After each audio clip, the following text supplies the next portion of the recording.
How much time should you use in your backtest lookback? This is Bill Scheid from Applied Finance Research, and that's the question we're going to answer in this video. I think generally speaking, in backtesting, it's a good idea to aim for at least 15 to 20 years of data when possible.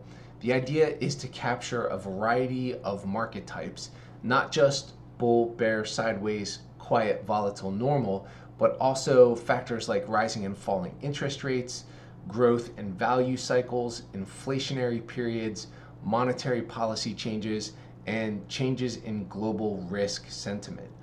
Also, for monthly systems, the low frequency of trades requires a longer time horizon to build a statistically meaningful sample. My personal preference is a minimum of 100 trades. That is a standard that I learned from Dr. Van Tharp when I was in the Super Trader program at the Van Tharp Institute, and that's one that I hold myself to as a minimum for all of my research in developing systems. I think it's also important to include at least one major crisis. In my view, backtests that don't include high stress environments like the 2008 financial crisis or the COVID crash in 2020, backtests that don't include those may overstate performance. My belief is that I want systems that hold up during a major crisis. I believe that as long as there are markets, there will be market crises, and future market crises will not look exactly like past crises, but they may rhyme. So when we backtest over periods of market crises, it gives us a chance to analyze how our defensive allocations would behave under pressure, the size of the drawdowns that we might experience during extreme market conditions, and how it would subjectively feel from a psychological perspective to trade our systems through a crisis. As Dr. Ken Long says, from extreme conditions come extreme results. So if we don't include extreme conditions in our backtest, we may not understand the full range of extreme results that our systems are capable of producing. I think another important element is to balance depth with relevance.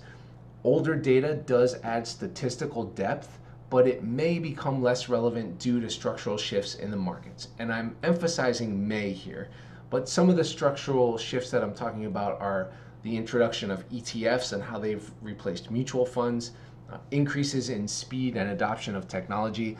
I mean, just a handful of decades ago, if you were trading with computers, that was extremely high tech, and now everybody trades with computers. Also, high frequency trading has changed the structure of the markets, as well as trends in monetary policy decision making. My belief is to use older data, but keep in mind that the future may, and I'm emphasizing may very strongly, look more like the recent past than the distant past. I think an interesting counterpoint to this is the fact that Ray Dalio from Bridgewater Capital, the world's largest hedge fund, he looks back centuries when he does his analyses. And his belief is that just because it hasn't happened in my lifetime doesn't mean it won't.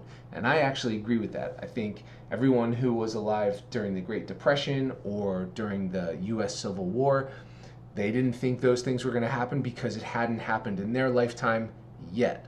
And just because it hasn't happened in our lifetime today doesn't mean it won't. So I think if you've got the tools and the resources, you should go for it. I think overall, the key word here is balance. Balance what you're able to do, balance depth, balance relevance. I think finally, it's important to remember that backtests definitely have inherent limitations. Of course, past performance does not equal future results. Backtests assume perfect execution, and they don't always account for factors like slippage, factors like commissions, liquidity constraints, or trade size limitations. Of course, backtests can also be prone to over-optimization. This is one to be very, very careful of. There's also no psychological pressure included in backtests, and therefore there are no trader mistakes, psychology-driven mistakes included in backtests. And finally, backtests are path dependent. In other words, there's a single path assumption. And that is why it's very, very important to use Monte Carlo simulations. I think those are an extremely important part of any research and development process, and they'll give you a lot more insight into your system versus just a single backtest. This is Bill Scheid from Applied Finance Research. Thank you very much for watching, and happy investing.